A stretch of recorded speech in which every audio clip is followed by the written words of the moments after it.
Guys, good morning. Welcome to my new YouTube channel. ಎಲ್ಲರೂ ಹೇಗಿದ್ದೀರಾ? ನಾನ್ ಚೆನ್ನಾಗಿದ್ದೀನಿ. ಇವತ್ತು ಬುಧವಾರ ಬೆಳಗ್ಗೆನೆ ವ್ಲಾಗ್ ಸ್ಟಾರ್ಟ್ ಮಾಡ್ಕೊಂತಿದೀನಿ. ಇವತ್ತು ಹುಣ್ಣಿಮೆ ಆಗಿದ್ರಿಂದ ಬೆಳಗ್ಗೆ ಎದ್ದು ಬೇಗ ಮನೆಯೆಲ್ಲ ಕ್ಲೀನ್ ಮಾಡಿ ಈಗ ದೇವ್ರ ದೀಪ ಹಚ್ಚಿದೀನಿ. ಪೂಜೆ ಕೂಡ ಮುಗ್ದೆ. ಸಾರಿ ಫ್ರೆಂಡ್ಸ್, 2 ದಿವಸದಿಂದ ನಾನು ವ್ಲಾಗ್ ಏನು ಅಪ್ಲೋಡ್ ಮಾಡ್ಲಿಲ್ಲ. ಯಾಕೆ ಅಂದ್ರೆ ಜಿಯೋ ಏನೋ 2 ದಿವಸದಿಂದ incoming out going network data ಏನು ಇಲ್ಲ. 2 ದಿವಸದಿಂದ ನನಗೆ ಏನು ಇಲ್ಲ. ಸೊ ಇವತ್ತು ಸಿಗುತ್ತೋ ಇಲ್ವೋ ಗೊತ್ತಿಲ್ಲ. ಸುಮ್ನೆ ವಿಡಿಯೋ ಮಾಡಿ ಇಟ್ಕೊಳ್ತಾ ಇದೀನಿ ಅಷ್ಟೇ. ನಾನು ನೆಟ್ವರ್ಕ್ ಅಂತೂ ಸಿಗ್ತಾನೆ ಇಲ್ಲ, ಇನ್ಕಮಿಂಗ್ ಔಟ್ ಗೋಯಿಂಗ್ ಅಂತೂ ಬರ್ತಾ ಇಲ್ಲ. ಸೊ ಯಾವಾಗ ಬರುತ್ತೋ ಗೊತ್ತಿಲ್ಲ. ಸೊ ಬಂದ್ಮೇಲೆ ನಾನು ವಿಡಿಯೋ ಅಪ್ಲೋಡ್ ಮಾಡ್ತೀನಿ. ನಾನು ಮೇ ಬಿ ರೀಚಾರ್ಜ್ ಖಾಲಿ ಆಗಿರ್ಬೋದು ಅಂತ ರೀಚಾರ್ಜ್ ಕೂಡ ಮಾಡಿಸ್ಕೊಂಡೆ 3 ಮಂತ್ಸ್ಗೆ. ಆದ್ರೂ ಅದೇನು ಬರ್ತಿಲ್ಲ. ಕಸ್ಟಮರ್ ಕೇರ್ಗೆ ಕಾಲ್ ಮಾಡಿದ್ರೆ ಕಸ್ಟಮರ್ ಕೇರ್ಗೂ ಕೂಡ ಕಾಲ್ ಕನೆಕ್ಟ್ ಆಗ್ತಿಲ್ಲ. ಸೊ ಸಾರಿ, ಯಾರು ಬೇಜಾರ್ ಮಾಡ್ಕೊಂಬೇಡಿ, ವಿಡಿಯೋ ಲೇಟಾಗಿ ಅಪ್ಲೋಡ್ ಮಾಡ್ತಿದೀನಿ ಅಂತ. ಸೊ ವಿಡಿಯೋ ಯಾರ್ಯಾರೆಲ್ಲ ನೋಡ್ತಿದ್ರೋ ಪ್ಲೀಸ್ ಸಬ್ಸ್ಕ್ರೈಬ್ ಮಾಡಿ, ಲೈಕ್ ಮಾಡಿ, ಶೇರ್ ಮಾಡಿ, ಹಾಗೆ ಕಮೆಂಟ್ ಮಾಡಿ. ಮತ್ತೆ ಈಗ ದೇವಸ್ಥಾನಕ್ಕೆ ಹೋಗಿ ಬಂದು ಆಮೇಲೆ ಬ್ಲಾಗ್ ಕಂಟಿನ್ಯೂ ಮಾಡ್ತೀನಿ ಫ್ರೆಂಡ್ಸ್. ಈಗ ತಾನೇ ದೇವಸ್ಥಾನಕ್ಕೆ ಹೋಗಿ ಈಗ ಮನೆಗೆ ಬಂದಿದ್ದೀನಿ. ಸೊ ಈಗ ನೆನೆ ನಮ್ಮ ಮನೆಯವರು ಅವರೆಕಾಯಿ ತಂದಿದ್ರು 2 kg. ಅದನ್ನು ಬಿಡಿಸೋದಿದೆ. ಸೊ ಅದನ್ನು ಬಿಡಿಸ್ಬಿಟ್ಟು ಆಮೇಲೆ ನಾಷ್ಟ ಮಾಡ್ತೀನಿ. ಸೊ ಬಿಸಿಬೇಳೆ ಬಾತ್ ತಿನ್ಕೊತೀನಿ. ಮಧ್ಯಾಹ್ನಕ್ಕೆ ಅವರೆಕಾಳು ಹುಳಿ ಮಾಡಿದ್ದಲ್ಲ ಅದೇ ಇದೆ. ಸೊ ಬನ್ನಿ ಅವರೆಕಾಯಿ ಬಿಡಿಸ್ಕೊಳ್ಳೋಣ ಬೇಗ.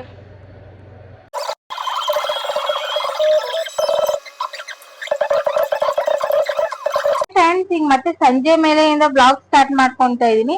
ಸೊ ಈಗ ಅಡ್ಗೆ ಮಾಡ್ಬೇಕು. ಅವರೆಕಾಯಿ ತಂದಿದ್ರಲ್ಲ ನಮ್ಮ ಮನೆಯವ್ರು ನಿನ್ನೆ, ಅದನ್ನ ನಮ್ಮಮ್ಮ ಬಂದು ಬೆಳಿಗ್ಗೆ ಬಿಡಿಸ್ಕೊಟ್ಟಿದ್ರು. ನಾನು ಸ್ವಲ್ಪ ಬಿಡಿಸ್ತಿದ್ದೆ. ಸೊ ಈಗ ಅವರೆಕಾಯಿ ಹಾಕಿ ಬಸ್ಸಾರ್ ಮಾಡೋಣ ಅನ್ಕೊಂಡಿದೀನಿ. ಸೊಪ್ಪು ಬೇರೆ ತಂದಿದ್ನಲ್ಲ ಸಂತೆಯಿಂದ. ವಾರದಲ್ಲಂತೂ ನಮ್ಮ ಮನೇಲಿ ಕಂಪಲ್ಸರಿ ಸೊಪ್ಪು ಸಾರು ಮತ್ತೆ ಬಸ್ಸಾರು ಇರ್ಲೇಬೇಕು. ಅಂದ್ರೆ ಸೊಪ್ಪು ತಂದೆ ತರ್ತೀವಿ. ವಾರದಲ್ಲಿ ಒಂದ್ಸತಿ ಆದ್ರೂ ಸೊಪ್ಪು ತಿನ್ನೋಣ ಅಂತ. ಸೊ ಈಗ ಬಸ್ಸಾರ್ ಮಾಡೋಣ ಅನ್ಕೊಂಡಿದೀನಿ ಅವರೆಕಾಯಿ ಹಾಕಿ. ಬಸ್ಸಾರ್ ಮಾಡಿದಾದ್ಮೇಲೆ ಸ್ನಾಕ್ಸ್ ಬಂದು ಪಕೋಡ ಮಾಡೋಣ ಅನ್ಕೊಂಡಿದೀನಿ ನಮ್ಮ ಮನೆಯವ್ರಿಗೆ. ಸೊ ಅದಕ್ಕಿಂತ ಮುಂಚೆ ನಂದು ಡ್ರಿಂಕ್ ಇತ್ತಲ್ವಾ, ಡ್ರಿಂಕ್ ಅಂದ್ರೆ ಚಕ್ಕೆ ಪೌಡರ್ ಮತ್ತೆ ಜೀರಿಗೆ ಪೌಡರ್ ಪುಡಿ ಮಾಡಿ ಇಟ್ಕೊಂಡಿದ್ದೆ. ಅದು ಅವತ್ತೇ ಲಾಸ್ಟ್, ಅವತ್ತಿನ ಕುಡಿತಿಲ್ಲ. ಯಾಕೆಂದ್ರೆ ಸ್ಟಾರ್ಗ್ ಹೋದ್ರೆ ಸಾಕು, ನಮ್ಮ ಮನೆಯವ್ರು ಸ್ವೀಟ್ಸ್ ಅಂತೆ, ಡಿಮಾರ್ಟ್ ಹೋದ್ರೆ ಸಾಕು, ಅಲ್ಲಿ ಸ್ವೀಟ್ಸ್ ಸ್ನಾಕ್ಸ್ ಮತ್ತೆ ಹೊರಗಡೆ ಕರ್ಕೊಂಡೋದ್ರೆ ಪಾನಿಪುರಿ ಗೋಬಿ ಇದೆಲ್ಲ ಕೊಡಿಸ್ತಾನೆ ಇದ್ರು. ಸೊ ಅದೆಲ್ಲ ಮುಗಿಲಿ ಆಮೇಲೆ ಈಗ ಡಯಟ್ ಸ್ಟಾರ್ಟ್ ಮಾಡೋಣ ಅಂತ ಅನ್ಕೊಂಡೆ. ಸೊ ಈಗ ಸ್ನಾಕ್ಸ್ ಎಲ್ಲ ಮುಗ್ದಿದೆ, ಎಲ್ಲ ಖಾಲಿ ಆಗಿದೆ. ಜಸ್ಟ್ ಹಣ್ಣು ಮಾತ್ರ ಇದೆ. ಸೊ ಈಗ ಇವತ್ತಿಂದ ಸ್ಟಾರ್ಟ್ ಮಾಡೋಣ ಅನ್ಕೊಂಡಿದೀನಿ. ನಾನು ಡಯಟ್ ಸ್ಟಾರ್ಟ್ ಮಾಡೋಣ ಅಂತ ಅನ್ಕೊಂತೀನಿ ಫ್ರೆಂಡ್ಸ್. ಅದು ನಮ್ಮ ಮನೆಯವ್ರಿಗೆ ಹೆಂಗ್ ಗೊತ್ತಾಗುತ್ತೋ ಗೊತ್ತಿಲ್ಲ. ಆವತ್ತಿಂದ ನನಗ್ ಜಂಕ್ ಫುಡ್ಸ್ ತಿನ್ಸೋದು, ಮನೆಗ್ ತರೋದು ಸ್ಟಾರ್ಟ್ ಮಾಡ್ತಾರೆ. ಸೊ ಏನು ಮಾಡೋದಿಕ್ ಆಗೋದಿಲ್ಲ. ನಾವ್ ತಿನ್ಲಿ, ನಾವ್ ಚೆನ್ನಾಗಿರ್ಲಿ ಅಂತ ತಾನೆ ಅವರು ಮಾಡ್ತಾರೆ. ಸೊ ಅದಕ್ಕೆ ಇವತ್ತಿನ ಡ್ರಿಂಕ್ ಕುಡಿಯೋಣ ಅನ್ಕೊಂಡಿದೀನಿ. ಬನ್ನಿ ಡ್ರಿಂಕ್ ಫಸ್ಟ್ ರೆಡಿ ಮಾಡ್ಕೊಂಡು ಡ್ರಿಂಕ್ ಕುಡ್ದಿ. ನಮ್ಮ ಮನೆಯವ್ರು ಇವತ್ತು ಬರೋದ್ ಲೇಟ್ ಆಗುತ್ತೆ, ಯಾಕಂದ್ರೆ ಅವರು ತುಂಬಾ ದೂರ ಹೋಗಿದ್ದಾರೆ ಕೆಲ್ಸಕ್ಕೆ. ಸೊ ಮಾಡಿ ಒಂದ್ ಅರ್ಧ ಅವರ್ ವಾಕಿಂಗ್ ಮಾಡ್ಬಿಡ್ತೀನಿ. ಇನ್ನು ಬೇಜಾನ್ ಟೈಮ್ ಇದೆ. ಈಗ ಬಂದು ಇನ್ನು 5 ಗಂಟೆ ಅಷ್ಟೇ. ಈಗ ಡ್ರಿಂಕ್ ರೆಡಿ ಮಾಡ್ಕೊಂಡು ನಾನು ಒಂದ್ 5:15, 5:45 ವಾಕಿಂಗ್ ಮಾಡಿದ್ರೆ ಬಸ್ಸಾರ್ ಮಾಡಿದ್ನಲ್ಲ, ನಮ್ಮ ಮನೆಯವ್ರು ಬರ್ತಾರೆ ಅಂತ ಬೇಗ ಅಡುಗೆ ಮಾಡೋಣ ಅಂತ ಬೇಗ ಅಡುಗೆ ಮಾಡಿದೆ. ನೋಡಿದ್ರೆ ನಮ್ಮ ಮನೆಯವ್ರು ಚಿಕನ್ ತಂದಿದ್ದಾರೆ. ಸೊ ಈಗ ಚಿಕನ್ ಚಾಪೀಸ್ ಮಾಡ್ಬೇಕಂತೆ. ಬನ್ನಿ ಚಿಕನ್ ಚಾಪೀಸ್ ಹೇಗೆ ಮಾಡ್ತೀನಿ, ಏನೇನು ಹಾಕ್ತೀನಿ ಅಂತ ನಾನು ನಿಮಗೆ ತೋರಿಸ್ಕೊಡ್ತೀನಿ. ಈಗ ಚಾಪೀಸ್ ಮಾಡೋದಕ್ಕೆ ನಾನು ತೊಗೊಂಡಿರೋದು ಈರುಳ್ಳಿ, ಬೆಳ್ಳುಳ್ಳಿ, ಚಕ್ಕೆ, ಲವಂಗ, ಪೆಪ್ಪರ್ 1-2, ಮತ್ತು ಶುಂಠಿ, ಹಸಿಮೆಣಸಿನಕಾಯಿ, ಕೊತ್ತಂಬರಿ, ಪುದೀನ, ಹಾಗೆ ಇಲ್ಲಿ ತೆಂಗಿನಕಾಯಿ ತುರಿ ಜಾರ್ಗೆ ಹಾಕ್ಕೊಂಡಿದ್ದೀನಿ. ಈಗ ಇದನ್ನೆಲ್ಲ ಏನು ಫ್ರೈ ಮಾಡೋದು ಬೇಡ, ಹಾಗೆ ಮಿಕ್ಸಿ ಹಾಕಿ. ಫ್ರೆಂಡ್ಸ್, ಈಗ ಚಿಕನ್ ಚಾಪೀಸ್ಗೆ ನಮ್ಮ ಮನೆಯವರೇ ಒಗ್ಗರಣೆ ಹಾಕ್ತೀನಿ ಅಂತ ಬಂದು ಕುಕ್ಕರ್ ಇಟ್ಟು ಅದಕ್ಕೆ ಎಣ್ಣೆ ಹಾಕಿ ಈರುಳ್ಳಿ ಹಾಕಿ ಫ್ರೈ ಮಾಡಿಕೊಂಡು ಆಮೇಲೆ ಚಿಕನ್ ಹಾಕ್ಕೊಳ್ತಾ ಇದ್ದಾರೆ. ಈಗ ಚಿಕನ್ ಹಾಕ್ಕೊಂಡು ಅದನ್ನು ಸ್ವಲ್ಪ ಫ್ರೈ ಮಾಡ್ಕೊಳ್ತಾರೆ. ಸಾರಿ ಫ್ರೆಂಡ್ಸ್, ಬೆಳಗ್ಗೆಯಿಂದ ನಾಷ್ಟದ್ದು ಮತ್ತು ನಾನು ಬಸ್ಸಾರು ಮಾಡಿದ್ದೆ, ಈರುಳ್ಳಿ ಪಕೋಡ ಮಾಡಿದ್ದೆ, ಇದೆಲ್ಲ ಡಿಲೀಟ್ ಆಗೋಗಿದೆ ವಿಡಿಯೋ. ನನಗೆ ಏನು ಮಾಡಬೇಕು ಅಂತ ಗೊತ್ತಾಗ್ತಿಲ್ಲ. ಸರ್ವರ್ ಬೇರೆ ಸ್ಲೋ ಇತ್ತು 2-3 ದಿನದಿಂದ. ಹೇಳ್ದಂಗೆ ಮೊಬೈಲಲ್ಲಿ ನೆಟ್ ಇರಲಿಲ್ಲ, ಇನ್ಕಮು ಔಟ್ ಗೋಯಿಂಗು ಕಾಲ್ಸ್ ಏನೂ ಇರಲಿಲ್ಲ. ಸೊ ಹೇಗಿದಾಯಿತು ಅನ್ನೋದು ನನಗೆ ಗೊತ್ತಿಲ್ಲ. ಸೊ ಸಿಕ್ಕಾಪಟ್ಟೆ ಬೇಜಾರಾಗೋಯಿತು. ವಿಡಿಯೋ ಎಲ್ಲ ಡಿಲೀಟ್ ಆಗಿದೆ. ಸೊ ಯಾರೂ ಬೇಜಾರು ಮಾಡ್ಕೋಬೇಡಿ. ಸೊ ಈಗ ಚಿಕನ್ನ ಚೆನ್ನಾಗಿ ಉಪ್ಪಾಕಿ ಚೆನ್ನಾಗಿ ಫ್ರೈ ಮಾಡ್ಕೊಳ್ತಾ ಇದ್ದಾರೆ.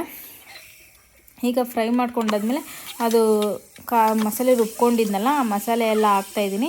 ಈ ಮಸಾಲೆ ಹಾಕಿ ಚೆನ್ನಾಗಿ ಫ್ರೈ ಮಾಡಿಕೊಂಡು ಒಂದು 2 ವಿಸಿಲ್ ಕೂಗಿಸ್ಕೊಂಡ್ರೆ ಚಿಕನ್ ಚಾಪೀಸ್ ರೆಡಿಯಾಗಿರುತ್ತೆ.